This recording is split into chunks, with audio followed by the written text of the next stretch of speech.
Okey, kita tengok 6.2 campuran. Apa maksud campuran? Campuran terdiri daripada dua atau lebih unsur atau sebatian yang bercampur secara fizikal. Fizikal ni maksudnya kita boleh nampak secara fizikal dia. Okey, sesetengah minuman seperti koktail dan air batu campur, dia diperbuat daripada campuran pepejal dan cecair. Dalam ABC, air batu campur, ada berbagai-bagai bahan kan yang diletakkan. So itu kita panggil ABC itu kita panggil satu campuran. Disebabkan campuran terbentuk secara fizikal, maka campuran juga dapat diasingkan secara fizikal. Bila dia boleh bercampur secara fizikal, kita boleh asingkan semula campuran itu pun secara fizikal. Okey, sebagai contoh, sandwich diperbuat daripada roti, sayur dan daging. Okey, sandwich kan? Tahu kan sandwich? So, boleh ke tidak sandwich itu kita asingkan semula roti daripada sayur, daripada daging? Boleh ke kita asingkan ketiga-tiga ni? Kalau dia boleh diasingkan secara fizikal, maka sandwich itu kita panggil dia sebagai campuran. Okey, oleh itu kita dapat mengasingkan bahan-bahan sandwich tersebut secara fizikal dengan mudah. Kita asingkan saja macam tu kan. Tariklah roti tu, asingkan daripada sayur, asingkan daripada daging.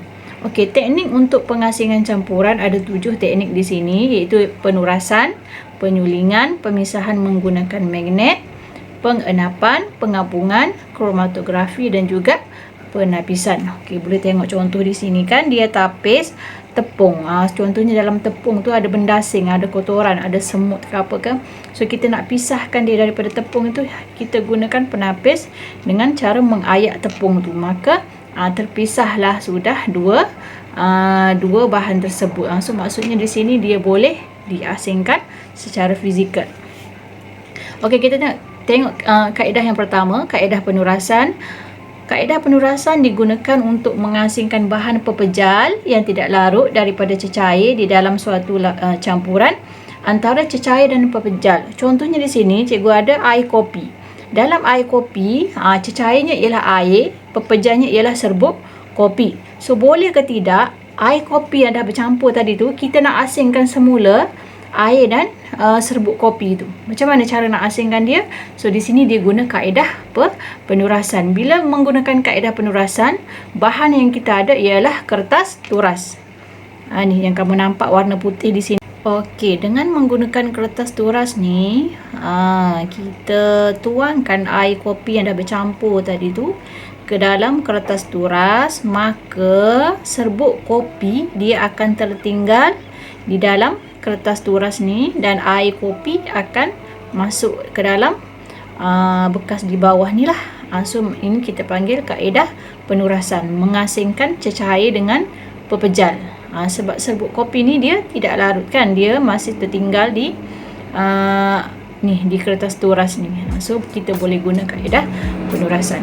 Kemudian kita ada kaedah penyulingan. Kaedah penyulingan ialah teknik yang digunakan untuk mengasingkan campuran cecair dan cecair. Kalau penurasan tadi antara cecair dan pepejal, kalau penyulingan ni dua-duanya cecair yang terlarut campur dan mempunyai takat didih yang berbeza. Ni kita ada ni contohnya di sini ni. Ni dia punya alat radas yang dalam makmalah yang kita gunakan teknik untuk membuat kaedah penyulingan. Kalau dalam makmal kita ada air suling kan, macam mana air suling itu terhasil. Inilah teknik yang kita gunakan, iaitu kaedah penyulingan. Okey, di sini dia lebih detail nampak. Kita ada kelalang dasar bulat. Dalam kelalang dasar bulat ni ada air dan alkohol. Kedua-duanya cecair. So macam mana cikgu nak pisahkan air dengan alkohol ni? So kita masukkan dia ke dalam kelalang dasar bulat, panaskan, kemudian kita sambung kepada kondenser Liebig. Okey, kalau kamu perhatikan dalam kondenser Liebig ni ada air masuk dan air keluar. Air ni air pahit lah. Kenapa kita bagi air mengalir? Sebab bila kita panaskan, yang terhasilnya ialah wap air. So wap air ni dia panas. Dia panas. So bila kita alirkan dia dalam kondenser Liebig ni, kita nak supaya wap air tu menyejuk. So kita gunalah bantuan air pipe ni supaya wap air tu sejuk dan bertukar kepada cecair. Dia masukkan dalam bikar ni. Ni. So yang masuk dalam bikar ni ni ialah daripada wap air tadi ni, dia bertukar jadi cecair. So kita boleh pisahkan air dengan alkohol tadi menggunakan proses penyulingan, kerana air itu tadi dia terhasilnya wap air. So dia masukkan ke dalam bikar. Okey. Kemudian kita ada kaedah pemisahan menggunakan magnet. Kaedah pemisahan menggunakan magnet. Tahu kan magnet tu apa? Paku besi yang merupakan logam dan bersifat bahan magnet akan ditarik oleh magnet. Magnet ni dia tarik bahan logam. Contoh di sini kita ada paku besi, contoh bahan logam lah. Pasir pula tidak bersifat bahan magnet. Okey, sekarang ini situasinya, bayangkan paku ini dia bercampur dengan pasir. Paku ni bercampur dengan pasir. So macam mana cara nak cepat supaya kita boleh pisahkan paku ini daripada pasir? Nak ambil satu-satu lambat kan? So macam mana caranya? Dia tarik menggunakan magnet. Magnet tu akan tarik paku. Jadi paku tertarik ke arah magnet dan pasir pula akan kekal tertinggal di dalam bekas. Itu caranya kita menggunakan kaedah pemisahan menggunakan magnet. Apa-apa je lah, contohnya jarum termasuk dalam tepung. So kita boleh gunakan magnet untuk tarik jarum tu, dan tepung still tertinggal dalam bekas. Maka kita boleh pisahkan jarum dan tepung. Okey, menggunakan magnet. Okey, seterusnya kaedah pengenapan terenap. Contohnya di sini cikgu ada air, tambahkan dengan pasir. Pasir ni dia tidak larutkan dalam air, tapi bila kita bercampur, kita campurkan air dengan pasir ni, dia akan jadi macam ni. Macam contohnya air sungai. Air sungai dia nampak macam kotor, macam bercampur kan air dengan pasir.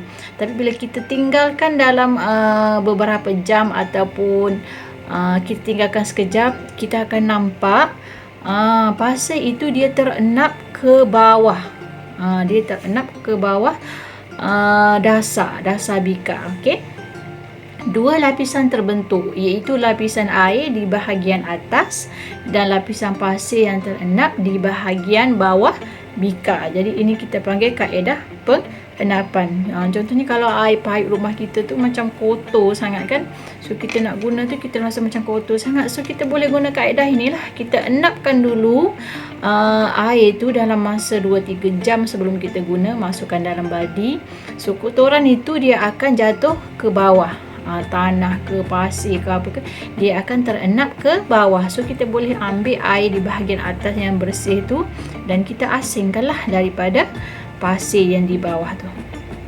Hal ini berlaku kerana pasir tidak larut dalam air dan pasir mempunyai ketumpatan yang lebih tinggi daripada air. Okey, seterusnya kaedah pengapungan.